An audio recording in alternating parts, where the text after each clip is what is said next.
Virar à esquerda ou à direita? Ou devo seguir em frente?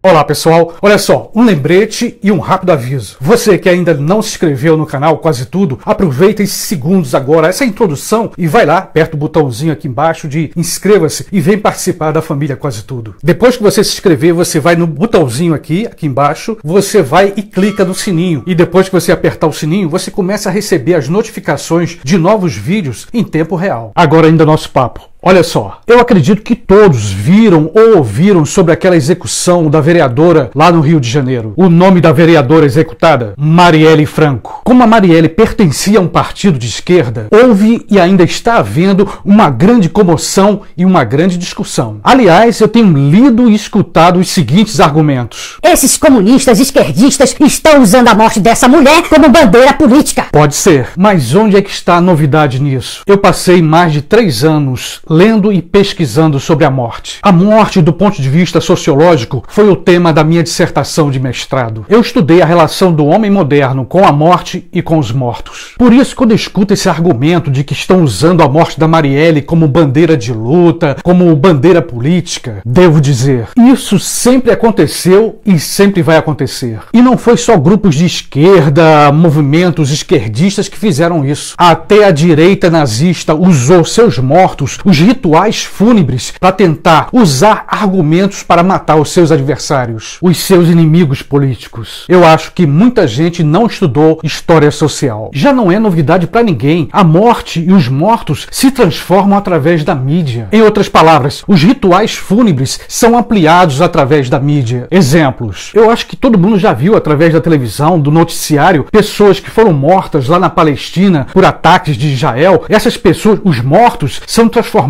em ícones, em mártires para a luta dos palestinos. Mortos que viram bandeira de luta. Aqui no Brasil, quem é que não lembra do enterro de Ayrton Senna? O piloto brasileiro morreu na frente das câmeras. E a mídia, de um modo geral, fez do enterro de Ayrton Senna um grande espetáculo. Ele virou herói nacional. Esses são apenas alguns exemplos. Portanto, essa conversa que a morte de Marielle pode estar sendo usada, ou mesmo que a Marielle está sendo beatificada pelos militantes de esquerda, é argumento de quem nunca estudou, de quem nunca deu uma olhada na história social. Um argumento vazio e infantil. E já que eu toquei aqui no tema da minha dissertação de mestrado, onde eu falo sobre a morte e os mortos no mundo ocidental, eu vou indicar para você alguns livros. Recomendo, em primeiro lugar, esse livro aqui, Uma Visão Mais Psicológica dos Doentes Terminais. Esse outro livro eu considero um dos mais importantes para quem quer estudar a história da morte, cujo título é exatamente esse, O Homem Perante a Morte, parte 1. É um livro extremamente interessante e fala da relação do homem com a morte ao longo da história, principalmente a partir da Idade Média. Também recomendo esse livro, A Troca Simbólica e a Morte, uma visão econômica e social da morte. Um outro livro muito interessante que eu indiquei muito aos meus alunos é esse daqui,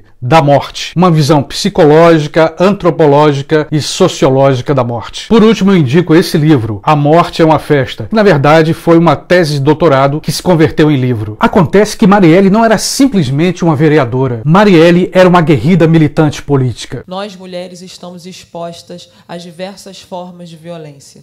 E aí, principalmente nós, mulheres negras, e aí fico feliz dessa composição dessa mesa no qual nós cada vez mais estamos ocupando esse espaço. A gente naturaliza o puxão no braço, né, para falar agora do carnaval que está tão perto. Nascida e criada numa favela, Marielle dedicou sua vida às minorias excluídas e outras questões sociais. Mas que minorias excluídas é essa que estou falando? O movimento negro, o direito dos homossexuais, o movimento de mulheres, a defesa dos direitos humanos. Aliás, os direitos humanos estão na boca de muita gente. Muita gente que não sabe diferenciar os direitos humanos dos seus operadores. Criticam os direitos humanos talvez por ignorância ou para alienar as pessoas. Mas em outros momentos a gente aprofunda mais sobre essa questão dos direitos humanos. E também, é claro, sobre os direitos dos animais. Neste vídeo eu pretendo compartilhar com você algumas perguntas e respostas.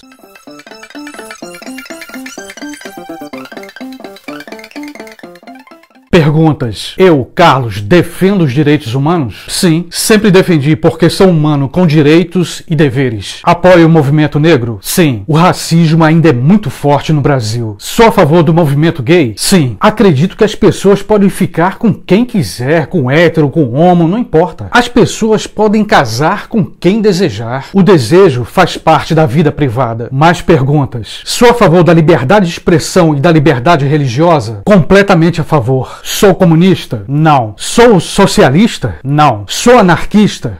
Ainda tô pensando. Sou um capitalista neoliberal? Não. Vou votar em Lula para presidente? Não. Aliás, acho que ele vai ser preso nos próximos dias. Vou votar no Jair Bolsonaro para presidente da República? Nem pensar. Nem imagino tal possibilidade. O tempo da ditadura militar e dos militares acabou. Então surge a última pergunta. Se defendo algumas coisas e não outras, o que é que eu sou? Sou apenas um cidadão que apoia certas coisas que acredita serem corretas. Acredito nas minhas interpretações. Interpretações da nossa realidade social. Ou seja, acredito na minha visão, no meu ponto de vista pessoal sobre o que está acontecendo na sociedade brasileira. E como eu sempre digo, toda interpretação está sujeita a erros ou acertos. Mas aonde eu quero chegar? Tanto eu como você somos livres para acreditar ou defender certos valores sem receber nenhum rótulo. Em outras palavras, eu não preciso ser de esquerda, de direita para defender certas coisas, para defender aquilo que eu acredito como certo. Preciso apenas acreditar na minha verdade. Todos nós possuímos as nossas verdades. E é aqui que eu vejo um problema. Muitas pessoas nas redes sociais ou mesmo fora delas querem impor a sua verdade ao outro. E se aquele outro não aceitar a sua verdade, ele vira um inimigo. Por isso eu tenho que repetir. Quem age assim é por ignorância ou falta de leitura. Algumas pessoas estão vendo o cenário da política brasileira dividida entre esquerda e direita. Pessoas que por burrice ou imbecilidade vivem presos nesse mundo, nessa visão dualista da sociedade. Para essas pessoas, o Brasil ou é preto ou é branco, ou é vermelho ou é amarelo. E por burrice ou imbecilidade, essas pessoas ficam vendo o Brasil dividido entre comunistas e capitalistas progressistas. Eis aí uma visão reducionista e burra. Aliás, por falar em comunismo, algumas pessoas chamam outros de comunistas e nem sabem o significado da palavra. Ô Carlos, não vem com conversa fiada, tá? Não sei o que é comunismo e tenho raiva de quem sabe. Pra mim, usou camisa vermelha é comunista, petralha e fim de papo. Infelizmente, alguns ainda utilizam essa discussão atrasada. Essa discussão sobre comunismo, comunista, é do tempo da Idade Média, ou mesmo da época bizantina. Vou te dar um exemplo. Hoje, quem faz doutorado em sociologia não fala mais sobre isso. Não discute mais essas questões. Quando eu fiz meu doutorado em sociologia, os debates eram sobre modernidade e pós-modernidade. E aqui, só para quem não sabe, um professor doutor, ele está preparado, está apto para ensinar a futuros mestres. Um professor mestre está preparado para ensinar pessoas que estão começando ou no meio da sua formação acadêmica. Continuando, essas expressões comunismo, socialismo, luta de classe está fora de moda. Para você ter uma ideia, essa semana eu passei por um canal que tinha um vídeo com o seguinte título: O que o seu professor esquerdista não lhe disse? Um título infeliz. Eu acho que o autor desse título nunca foi a uma faculdade, nunca leu nada sobre teoria sociológica, nunca foi professor. Como eu sou professor da área sociológica, eu diria que esses que chamam professores de esquerdistas são sujeitos que falam asneiras, que falam imbecilidades. Por que digo isso? Eu vou te mostrar os textos clássicos da sociologia, ou melhor, livros que todo estudante da área de humanas deve ler. O primeiro livro é de Karl Marx, chamado de O Pai do Comunismo, que não é bem assim. O segundo livro é esse aqui, O Pensamento de Emile Durkheim, um dos fundadores da sociologia moderna. Outro importante pensador e fundador da sociologia moderna, Max Weber, não era comunista. Por último, Pierre Bourdieu, outro importante pensador que não criou nenhuma teoria comunista, mas é fundamental para sociólogos. Por que eu te apresentei esses livros? Repetindo, não existe mais essa de querer impor uma doutrina comunista ou uma doutrina capitalista. Professores, mestres e doutores apresentam caminhos, orientam sobre várias teorias, mas quem escolhe aquela teoria que acredita ser a correta é o aluno. Por enquanto é só isso que eu posso dizer aos imbecis que falam do que não entendem. E o que é pior, ficam fingindo que não entendem. Minha dica como professor: procure estudar ou ler um pouco mais. E olha que a internet pode ser um bom espaço para pesquisa. Sendo assim, se um amigo seu chamar outro de comunista, você pergunta: ô fulano, o que é que você entende sobre comunismo? Se alguém chama outra pessoa de socialista, você pergunta: ô cicrano, o que você acha que é socialismo? E se alguém lhe chamar de esquerda ou direita, você faz a mesma pergunta: ô meu amigo, o que é que você entende do que é esquerda e direita? Sabe o que eu acho? Acho que você vai descobrir que muita gente apenas repete aquilo que escuta. E os papagaios fazem isso muito bem.